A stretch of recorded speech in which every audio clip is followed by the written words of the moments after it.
আসসালামু আলাইকুম প্রিয় দর্শক, আপনারা সবাই কেমন আছেন? প্রতিদিনের মতো সকালবেলা আজকে আবার আরও একটা রেসিপি নিয়ে চলে আসলাম।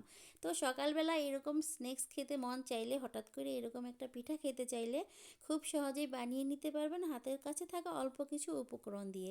এইগুলো বানানোর জন্য কিন্তু চাউলের গুঁড়ার দরকার হবে না, কোনো রকম সুজি দরকার হবে না, ময়দাও দরকার হবে না। এতটাই সহজ, একবার না দেখলে বুঝতেই পারবেন না কতটাই সহজ এই পিঠার রেসিপিটা। তো এই পিঠা বানানোর জন্য আমাদের ডিপ ফ্রিজে কিছু নারকেল কোরানো ছিল। তো নারকেল কোরানো থেকে একটুখানি নারকেল নিয়েছি আর একটুখানি পানি দিয়ে দিলাম। আর এখানে একটু ছানা ছিল আমার ফ্রিজে, ছানা দিয়ে আর একটু খেজুরি গুড় দিয়ে এখন এই নারকেল থেকে একটুখানি নারকেল দিয়ে দেখতে পাচ্ছেন মাঝখানে দিয়ে দিয়েছি অল্প করে একটুখানি, আর ছানা এবং খেজুরি গুড় এই তিনটা উপকরণ দিয়ে আমি এই মিশ্রণটা বানাবো ভিতরে দেওয়ার জন্য পিঠার। তো এই এখন আমরা ব্রেড নিয়েছি, দেখুন আমাদের ঘরে কিছু ব্রেড ছিল। তো এই ব্রেডগুলোকে আমরা এখন এই পিঠা বানানোর কাজে লাগাবো। এই পিঠাটা বানাতে কিন্তু খুবই সহজ। আর এই যে দেখুন আমি এখানে এই যে আমাদের ভিতরে দেওয়ার মিশ্রণটা সম্পূর্ণ রেডি করে নিয়েছি। এখন এই যে দেখুন আমরা এই ব্রেডটাকে সুন্দর করে একটা বেলনি দিয়ে আস্তে আস্তে করে একটু এই বেলনি দিয়ে রুটি বেলার মতো করে বেলে নিলাম, তাতে করে একটু পাতলা হলো এবং একটু সাইজে বড় হলো। এখন এটাকে এরকম একটা কুকি কাটারের মধ্যে ঢুকিয়ে নিলাম, দিয়ে আঙ্গুল দিয়ে চেপে মাঝখানটা একটু ডাবিয়ে দিয়েছি একদম নিচ পর্যন্ত যাতে বসে পড়ে। তারপরে ওই মিশ্রণটা দিয়ে দিলাম। আর এখন সাইডে একটু আটা গুলিয়ে রেখেছিলাম, সেটা দিয়ে মুখটাকে সিল করে দিব, কারণ এতে করে আঠার কাজ করবে, এই রুটিগুলো খুলে যাবে না। এটা কিন্তু এভাবে করে দিলে আর খুলবে না। এখন এটাকে আমি হাত দিয়ে ছিঁড়তে গেলে সুন্দর হবে না, সেই জন্য একটা নাইফের সাহায্যে সুন্দর করে কেটে নিলাম। এখন হাত দিয়ে এভাবে একটু ডলে দিলে আর ওটা পুরোটা একবারে সমান হয়ে যাবে। তো সমান হয়ে যাওয়ার পরে এই যে দেখুন একটা পিঠা আমাদের হয়ে গেল।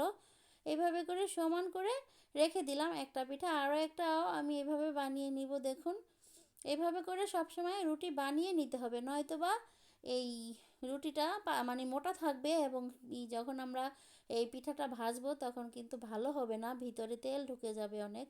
আর এভাবে করে কিন্তু ভাজলে তেল ঢুকবে না আর পিঠাটা অনেক ক্রিস্পি হবে।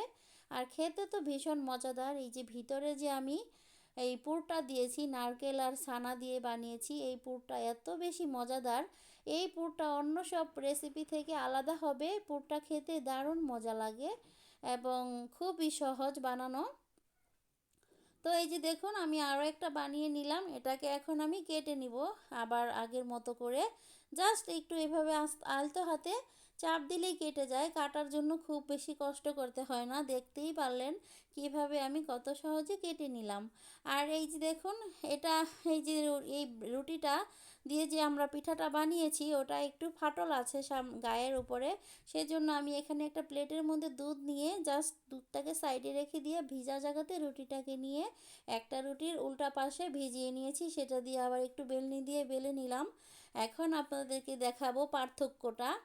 এই যে দেখুন আগেরটা দুধ ছাড়া সেজন্য ফেটে গিয়েছে, আর এই যে দুধ দিয়ে বানিয়েছি সেই জন্য এটার গাটা কতটা সুন্দর আর মসৃণ হয়েছে, আর কোনো ফাটল নেই, কোনো ক্রেক নেই। তো দেখুন কত ভালো লাগছে দেখতে। তো আমার মনে হয় এভাবে করেই সবাই বানালে আরও বেশি ভালো হবে। একটুখানি ভিজিয়ে নিয়ে উল্টা পাশটা তারপরে রুটি বানাতে হবে। তবে ভিজানোর কাজটা আপনারা হয়তো দেখেই বুঝে নিলেন কিভাবে আমি ভিজিয়েছিলাম। প্লেটটা যখন আমরা দুধ দিয়ে ভিজিয়েছি একটা সাইডে দুধগুলো রেখে জাস্ট ভিজা জায়গাতে রুটিটাকে রেখে দিয়েছিলাম, এতটুকুই করেছি। তারপরে এই যে এভাবে করে প্রতিটা রুটি আমি কেটে নিয়েছি। দেখুন কতটা সুন্দর হয়েছে, যেগুলো আমি দুধ দিয়ে ভিজিয়েছি সেগুলো কতটা মসৃণ হয়েছে, আর আগের দুইটা একটু ফাটা ফাটা রয়ে গেছে দেখতে পাচ্ছেন। তো এখন সবগুলোকেই আমি ভেজে নিব।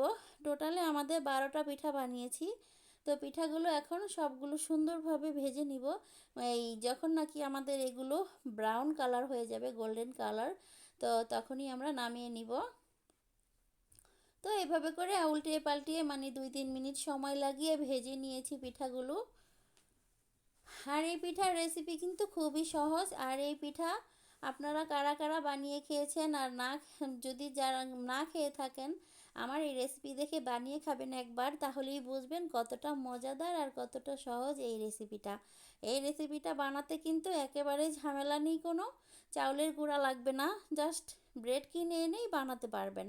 এতটাই সহজ আর আর খেতেও কিন্তু ভীষণ মজা এই রেসিপিটা।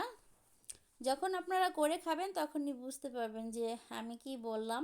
তো এভাবে করে অবশ্যই কিন্তু বানিয়ে খাবেন, আর তাহলেই বুঝতে পারবেন কত বেশি মজাদার এই রেসিপিটা।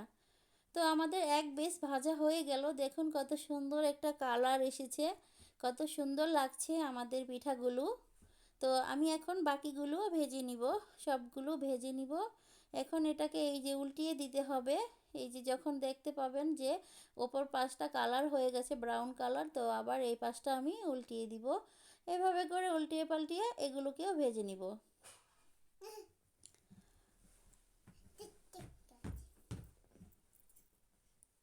এই যে দেখুন হয়ে গেল আমাদের বাকি পিঠাগুলো।